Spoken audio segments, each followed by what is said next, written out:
Hello and welcome to this edition of Bayou Time. I'm your host, Keith Whiteside, licensed clinical social worker. Thanks so much for joining us.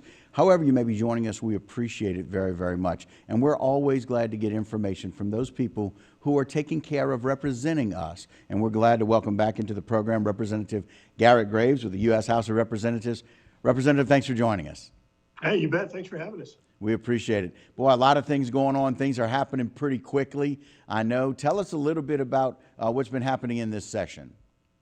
Well, look, it was pretty amazing. So 2 nights ago, 1:30 in the morning, Speaker Pelosi dropped legislation. It was 5,124 pages of text, spending about $1.5 trillion. And she intended for us to vote on that bill around noon. You can imagine, even during high school and college, trying to cram for an exam like that one was incredibly tough. Right. Ended up that the bill fell apart, had problems on the Democrat side. She wasn't able to pull her votes together, so it got delayed, and we finished up around 11:30 p.m. last night. But look, here's the thing: the bill, spending that kind of money in that short a period of time is very concerning.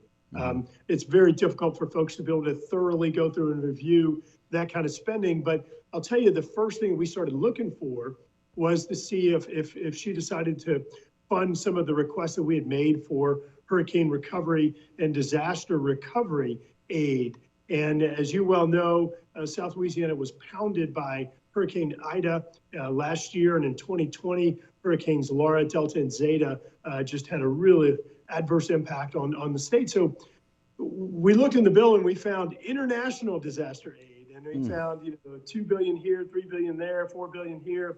And so billions and billions of dollars in international disaster aid going to other countries, but zero for the citizens of Louisiana. Wow. And it's amazing that we can take American taxpayer dollars and we can be so generous to other countries, the citizens of other countries, and probably get the money out faster than we see here in the United States, but not treat our own citizens the same way.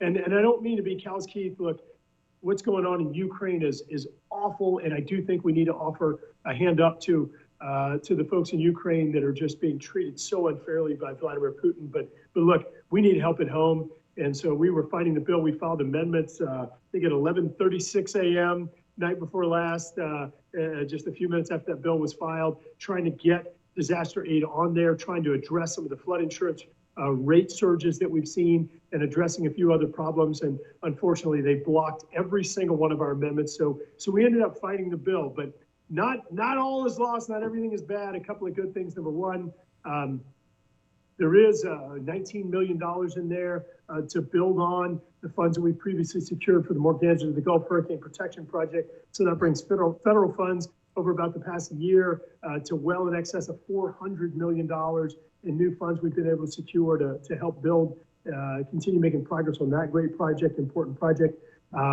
We also have $10 million in there that we had secured for sugarcane.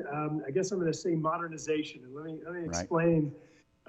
So what's going on there is that we have seen fierce international competition for our sugarcane crops. It's the largest crop in our district. About 16,000 people their jobs are supported by the sugarcane industry. But what we've seen is other countries are coming in. When I say fierce competition, they're subsidizing or illegally funding sugarcane operations in those countries. And so it makes it very difficult for our farmers and those 16,000 people to be able to compete fairly. So $10 million is going into building a new agriculture research station, going to be modernizing it, new equipment, new research opportunities to help improve the resilience, developing new varieties, bug prevention or preventing infestation of different types of sugarcane species. So really just helping to make sure we can improve yields, improve resilience, and ultimately improve outcomes for those 16,000 folks that's jobs are really dependent on this important industry.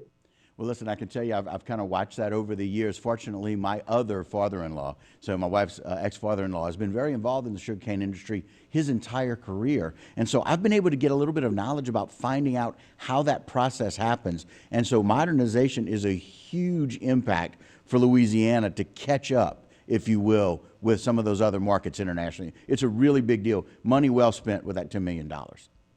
Well, it is, and like you were well aware, largest agriculture crop. We have a lot of farmers in our part of the country, and of course you're just seeing all kinds of challenges come in and really unfair competition.